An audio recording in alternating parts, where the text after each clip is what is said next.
Competitive exam ની અંદર પૂછાયેલો પ્રશ્ન નફાખોટનો જોઈએ કે એક વેપારી છે 4000 નો માલ ખરીદ્યો છે. હવે અડધો માલ છે 10% નફાથી વેચ્યો અને બાકીનો અડધો માલ કેટલા ટકા નફાથી વેચે તો સરવાળે 25% નફો થાય. એકદમ સિમ્પલ દાખલો છે, ચલો જોઈએ. હવે અહીંયા કીધું અડધો માલ એટલે 4000 ના અડધા કેટલા થાય તો કે 2000 રૂપિયા. કેટલા? 2000 રૂપિયા. એ કેટલા ટકા નફાથી વેચે તો કે 10% નફાથી વેચ્યો. બરાબર. હવે બાકીનો માલ એટલે બાકીનો હજી કેટલો છે તો કે 2000 રૂપિયા. બરાબર. એ કેટલા ટકા નફાથી વેચે તો કુલ જે નફો છે ને એ 25% મળે. કેટલા ટકા મળે? 25% નફો મળે.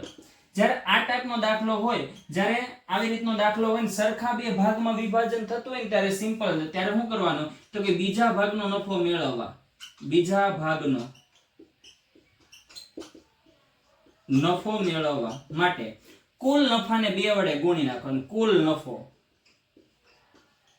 કેટલો છે? કુલ નફો તો કે 25%. એને કેટલા વડે ગુણવાનો? 2 વડે. એમાંથી પહેલા ભાગનો નફો બાદ કરવાનો. પહેલા ભાગનો નફો શું કરી દેવાનો? બાદ કરી દેવાનો.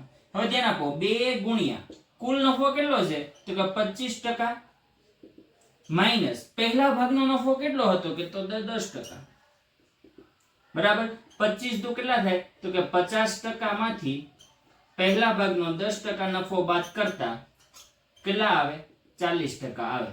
એનો મતલબ શું થયો તો કે પહેલા ભાગના નફાને 10% એ વેચવાનો અને બીજા ભાગના નફાને 40% એ વેચવાનો. તો જે 4000 માં કેટલા ટકા તો કે 25% નો કુલ કેટલા ટકા નફો થાય છે તો કે 25% નો નફો